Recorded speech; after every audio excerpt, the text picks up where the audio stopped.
দেখুন মাথা উঁচু করে। চন্দননগরের রানীমার ক্ষেত্রে এই প্রবাদটাই প্রচলিত আছে। আর গিয়ে বুঝতে পারলাম যে কেন এই প্রবাদটা প্রচলিত, কারণ এত বড় ঠাকুর মাথা উঁচু করে তো দেখতেই হবে, আর দেখতে থাকলে দেখতেই হবে, মানে চোখ ধাঁধিয়ে যাবে, এত অপরূপ সৌন্দর্য মায়ের। তারপর আমরা চলে গিয়েছিলাম আর একটা পুজো মণ্ডপে। এই মণ্ডপে ছিল চন্দননগরের ইতিহাস, ফরাসিদের বাণিজ্য করতে আসা থেকে, এছাড়াও নানা যে সমস্ত ঐতিহাসিক চরিত্র আছে তাদের কি অবদান আছে চন্দননগরে, চন্দননগরে তাদের কি ভূমিকা আছে, সেগুলি পুজো মণ্ডপে তুলে ধরেছিল।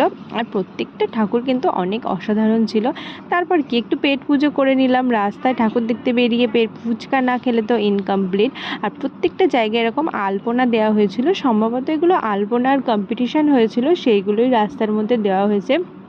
জানি না কারা স্থান পেয়েছে, কিন্তু যারা বাছাই করেছে বিচারকদের কথা ভেবে আমি বলছি, মানে একটার থেকে একটা আলপনা এত সুন্দর এত সুন্দর, ওখানে কিন্তু জাজ করা খুবই কঠিন। তো তারপর আমরা চলে এসেছিলাম এই ডাকের সাজের প্যান্ডেলটায়। ডাকের ইতিহাস ছিল, মানে আমরা যে ঠাকুরের যে ডাকের সাজ দেখি সেই সাজের যে ইতিহাস, সেটাই এই প্যান্ডেলে তুলে ধরেছিল। এছাড়াও বিভিন্ন আরও অনেক থিমের প্যান্ডেল করেছিল, যেগুলো প্রত্যেকটা অসাধারণ ছিল। তারপর আমরা হাঁটতে হাঁটতে চলে আসলাম চন্দননগর স্ট্যান্ড রোডে। এখানে তো সবাই গঙ্গার পাড়ে বসে দারুণ আড্ডা দিচ্ছিল, মানে যারা ঠাকুর দেখতে বেরিয়েছে। আর দেখলে কেউ বলবে যে রাত প্রায় তখন 2-2:30 বাজে, এত ভিড় যেন মনে হচ্ছে সবে সন্ধে হয়েছে। আর তারপর আমরা আর একটু পেট পুজো করতে চলে এসেছিলাম। আর যেটার কথা না বললে নয়, সেটা চন্দননগরের লাইটিং।